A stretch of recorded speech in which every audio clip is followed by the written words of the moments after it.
very good at being pathologically truthful about things and honest and direct, and when we see bullshit, we want to call it out.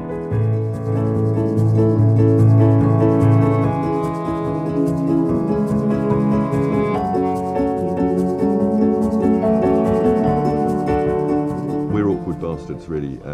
We very rarely do exactly what we're told, and we find that when someone gives us a brief, we usually have to rewrite it. It's definitely a part of our whole strategy. We're a very opinionated company. We have strong opinions on how people should approach product development, how they should approach the internet, how consumers are kind of changing their whole usage, and we like to get out there and talk as much as possible. A lot of clients actually just say, we know there's an opportunity here, we want to do something.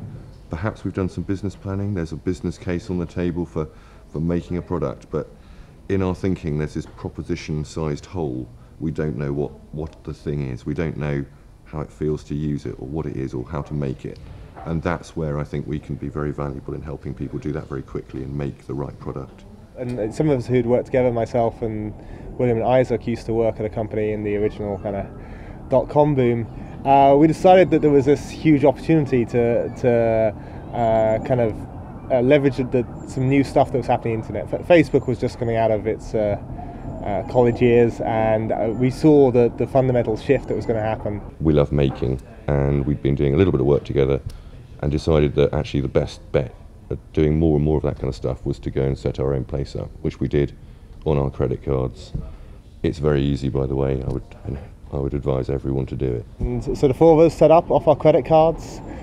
We found space in an advertising agency, and we just kind of went for it. I think we went for it kind of guns blazing. The first 3 years were inside BBH in London, and they were very kind enough to give us 4 desks inside BBH. The difficult thing about squatting inside another company is always the danger of picking up their company culture without having space to grow your own. We got to the stage where we were about 25 people inside BBH, so we'd grown from 4 to 25, and it just got a bit embarrassing. And they were very gracious hosts and even found an old library for us to stay in as we got bigger and bigger, but we really wanted to be out in our own space.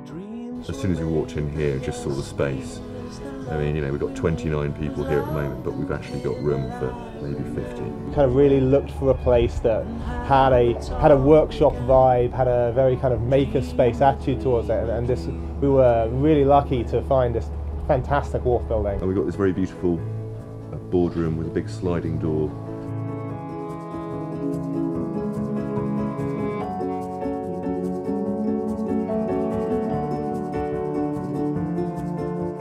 Chanting words incessantly. The other thing we liked about that and this whole area over here is just we can have events here. So we do have a lot of events in the evenings. We invite speakers in, sometimes have panel discussions, and that's something we want to do more and more. We want it to be a community space as well as being our office. Skype initially came to us with a marketing communications brief. We noticed that a lot of teachers were using Skype in incredible ways, and they wanted to really make a microsite with some videos on it showing some great teachers using Skype and perhaps help them to use Skype better. And we thought, that's an interesting thing, but perhaps there's a much better opportunity there to create a kind of service layer that sits on top of Skype that's just for teachers, that makes Skype more useful for teaching. So what we did was actually started contacting some of them and just said, can we just have a chat with you about how you use Skype at the moment? And it's really just for us to kind of understand more about the kind of the needs and the requirements and like what it is that they're actually doing with it.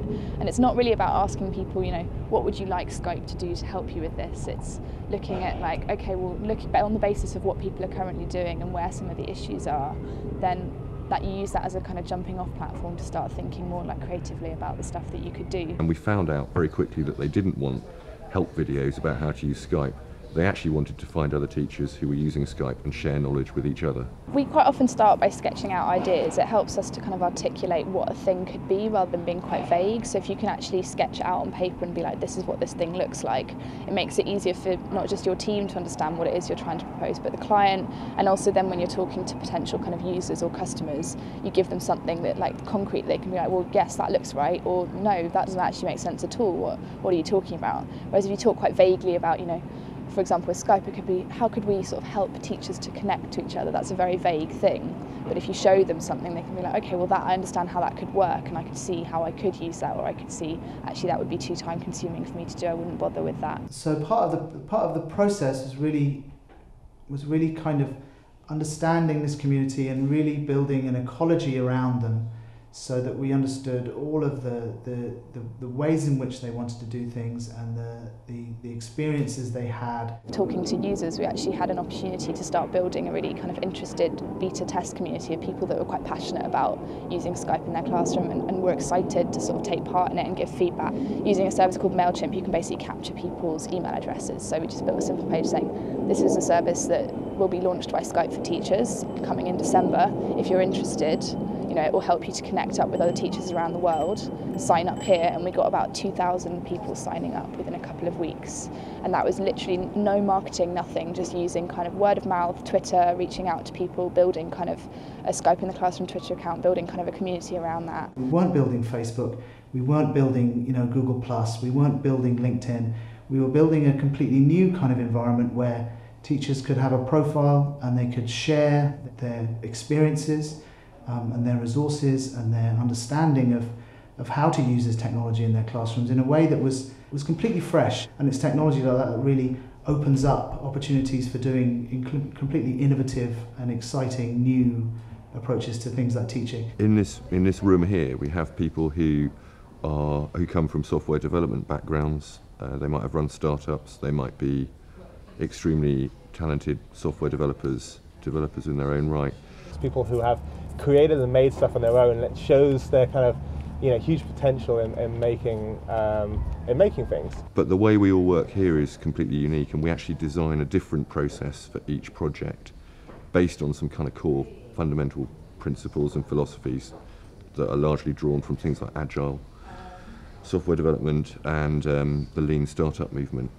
We are quite a geeky bunch. We actually spend a lot of time talking to each other on Twitter and Instagram, even inside this room, which is a bit weird. I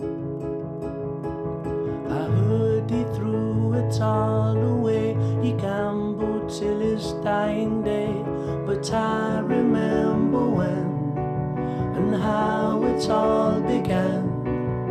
Dreams were made of yesteryears. The love we made was loud and clear. But I remember when.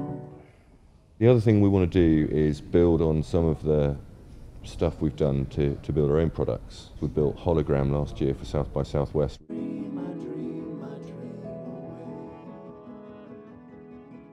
So Hologram is an app that we made this year for South by Southwest. A few of us from the office go over to Austin to kind of go to talks. For the past few years we've taken large contingents out to South by Southwest, partly as a mass staff training exercise in the latest and greatest things, and partly a chance to meet interesting people, interesting entrepreneurs. Eat Mexican food and all that kind of good stuff.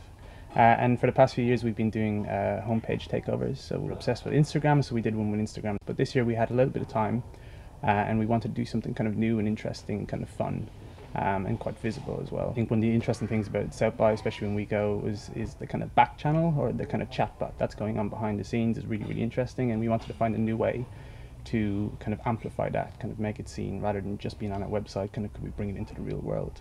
So we wanted to create like a really kind of new and interesting and kind of silly and fun and frivolous kind of little interaction. So we were trying to think about how can we kind of make a new interaction that you don't get to see very often. What if it was just like that, A big glowing sign that you hold up and put messages on that simultaneously tweets it into a hashtag stream. It's perfect for conferences. We only had like about an hour or two to kind of sketch up some ideas and kind of made some little paper prototypes and kind of showed them around the office. What would it like if we kind of little funny little kind of sayings and kind of showed them to people. It kind of got a smirk. So we were designing and developing parallel. We were kind of sitting beside each other just working through some ideas. So when we got out to Austin, we were chatting and hanging out with people, and then all of a sudden we kind of saw one or two popping up in a bar here and there or at a talk. What was interesting, while we got this little idea out, it was really undefined.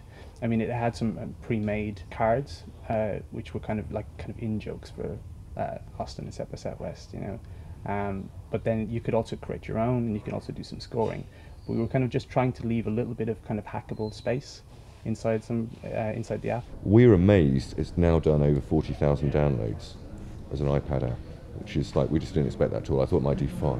Which is quite successful for just a little kind of 1 week's work and a kind of silly little idea that was born over lunchtime.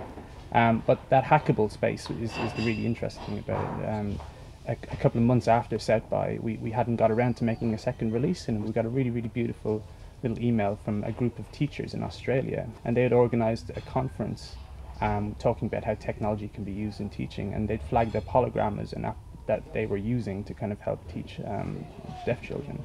So it's really, really nice that by sending out a little kind of a simple product with enough space for people to put something of themselves into, you can have these wonderful use cases pop up. So that's quite exciting, and those are the projects that we really get around as a company and really love working on our own stuff.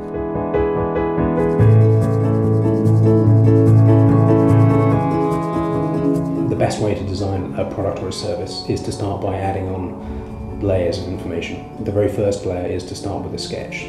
While chanting words incessantly, he danced upon fortune. And then it's very, very quick to be able to come up with a sketch. You know, you can do something very, very quickly with a pencil and get something in front of a client very, very quickly. And I think that's the important thing, is first of all how you set things up to the client and making it clear that this is a sketch, things can change. In fact, that's the beauty of a sketch, that things can change very, very quickly. The client is focusing on the idea behind the sketch, not the presentation of the sketch itself. So one of the things we do on projects is to try and come up with a sketch user journeys that shows the main touch points between a user and the service. Who and where and when. You have to show us the user interacting with the service and finding a reason to want to use the service. So they start off really, really rough, incredibly rough, you know, literally just, you know, the key points of information. Usually show that to the rest of the team, brought in. Maybe they're then written as something that's a little bit more detailed, and, you know, actually as a story. Read a little bit here. Charlotte reads the shorter stories and then clicks through to one of the longer articles online. You know, it's very descriptive, which is then turned into a proper thumbnail user journey, an actual storyboard. You know, there's the actual first page of the user journey that this sketch ended up, where we've integrated, you know, photos and used Photoshop to be able to add in colour, and that kind of goes through, you know, this journey. If she, you know, moves through the email, she clicks on a particular story, she comes to the site to read that story, and here the ideas that we were trying to get across were the idea about, you know, being able to have web typography, being able to use large images, you know, how you might be able to use product rollovers on top of the image. But all of these are ideas, are service ideas. They're not necessarily presentation ideas. They're not advertising ideas. They're not ideas necessarily, you know, so focused on layout. But, you know, by using, instead of, you know, the sketch technique, it's very easy to get all the ideas in. You know, Agile is fantastic when it's within a technology process. You know, it's been written for developers, you know, story points, all that kind of stuff. It makes perfect sense from a development point of view. But how you actually combine that with a design methodology has actually been really tough. I think sketching is inherently a very agile process. The other initiative we've been part of for the last 50 days, which is called 50/50, and really it's a bit of a collaborative experiment to make 50 applications that live on the web and try and raise money to aid famine relief in East Africa. We don't know whether it's going to work or not. We're trying to raise £1 million. We started fundraising 2 or 3 days ago. There's some incredible projects, and that's another thing that people have really kind of rallied around and done in their spare time, evenings, weekends, that kind of stuff. So yeah, I mean, we just like making stuff, and even when there's nothing to make officially, we just carry on making stuff.